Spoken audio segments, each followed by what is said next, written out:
우리가 보통 마음챙김 호흡법 하면 떠오르는 이미지가 있잖아요. 아주 평화롭고 안전하고 또 마음을 차분하게 해주는 그런 거요.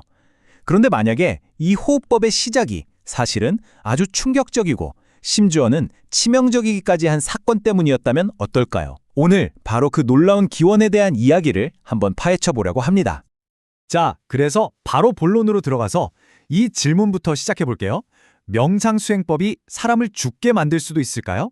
아마 대부분은 에이, 설마 하실 거예요. 하지만요, 고대 불교 경전의 기록을 들여다보면 우리가 상상하는 것과는 전혀 다른 좀 썸뜩하기까지 한 이야기가 나옵니다. 그럼 이 위험한 이야기 대체 어디서부터 시작된 걸까요? 그건 바로 지금의 마음챙김 호흡법이 만들어지기 훨씬 이전에 그 자리를 차지하고 있었던 아주 문제적인 어떤 명상 수행법에서부터 시작됩니다. 그 수행법의 이름은 바로 부정관, 산스크리트어로는 아수바카타라고 하는데요. 이 수행의 목적은 이거였어요. 우리 몸이 사실은 얼마나 더럽고 결국엔 썩어 없어질 것인지를 계속 관찰하는 거예요. 그렇게 해서 육체에 대한 애착이나 욕망에서 벗어나는 거죠. 의도 자체는 굉장히 고결했다고 할 수 있겠죠. 그런데 이게 아주 심각하고 전혀 예상치 못했던 부작용을 낳고 맙니다. 수행에 깊이 빠져든 승려들이 자기 몸에 대해서 이걸 견딜 수 없는 혐오감과 고뇌에 시달리기 시작한 겁니다. 그리고 이 경전의 기록은 정말 충격적입니다. 자바암경이라는 경전에 나오는 구절인데요. 부정관 수행의 결과가 얼마나 끔찍했는지를 정말 적나라하게 보여주죠. 스스로 목숨을 끊거나 심지어는 동료에게 자신을 죽여달라고 부탁하기까지 했다니 상황이 정말 걷잡을 인 없게 된 거죠. 한 기록을 보면요.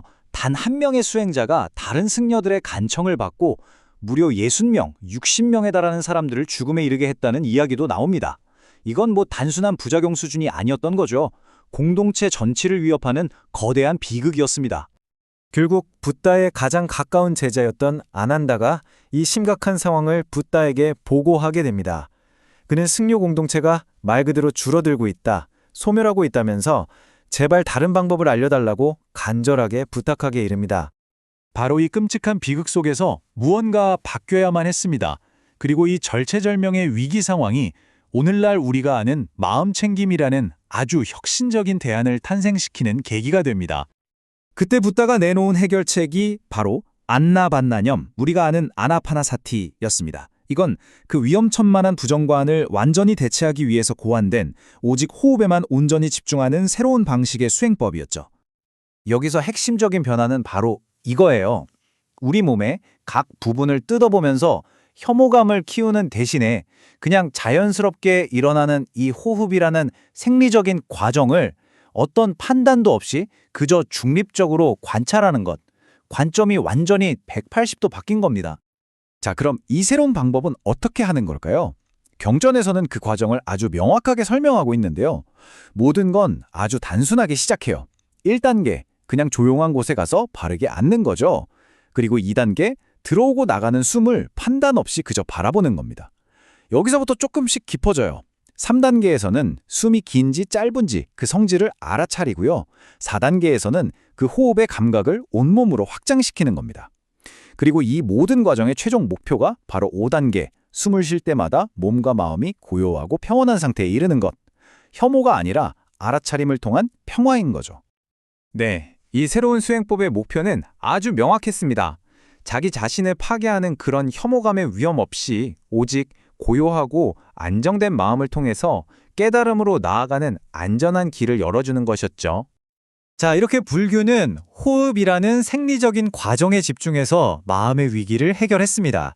근데 정말 흥미로운 건요, 같은 시기 고대 인도에서는 몸을 완전히 다른 렌즈로 바라본 또 하나의 위대한 시스템이 있었다는 겁니다. 그들은 과정이 아니라 변형에 주목했는데요. 바로 아유르베다의 세계로 한번 들어가 보시죠. 불교가 호흡이라는 어떻게 보면 비물질적인 생리현상에 집중했다면 아유르베다는 정반대였어요. 아주 물질적인 것, 바로 소화에 집중했습니다. 우리가 먹은 음식이 어떻게 우리 몸 그 자체가 되는가, 바로 그 생리학에 초점을 맞춘 거죠. 그 핵심 이론의 이름이 바로 다투 파리나마입니다. 이게 뭐냐면 우리가 먹은 음식이 소화되어서 7단계에 걸쳐서 우리 몸의 조직으로 순서대로 변해간다는 몸의 물질적 변형에 관한 아주 정교한 이론이에요.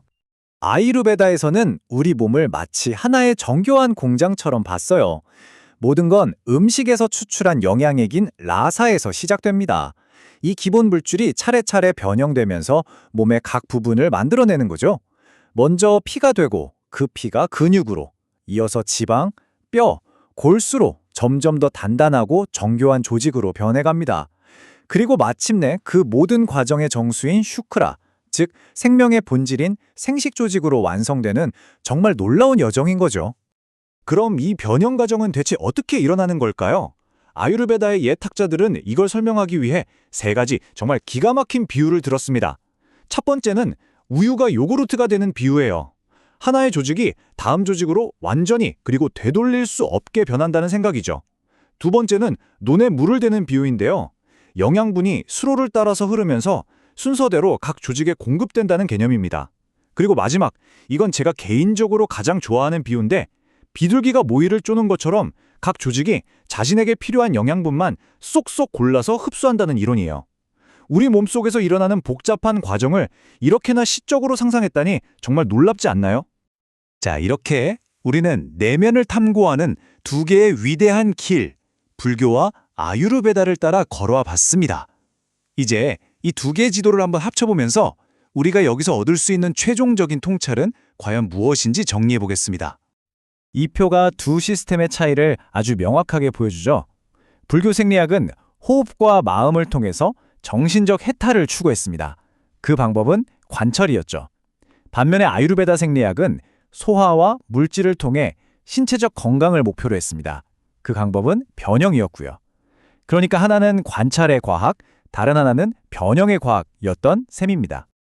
이 모든 이야기의 핵심을 딱 한 문장으로 요약하자면 바로 이겁니다.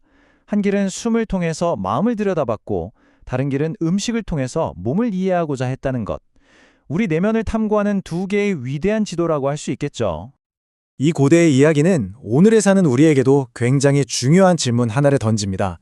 우리는 우리 자신의, 그러니까 우리의 몸과 마음을 바라볼 때 과연 혐오의 렌즈를 쓰고 있나요? 아니면 그저 있는 그대로를 바라보는 알아차림의 렌즈를 쓰고 있나요? 이 질문에 대한 답은 각자의 몫으로 한번 남겨두고 싶습니다.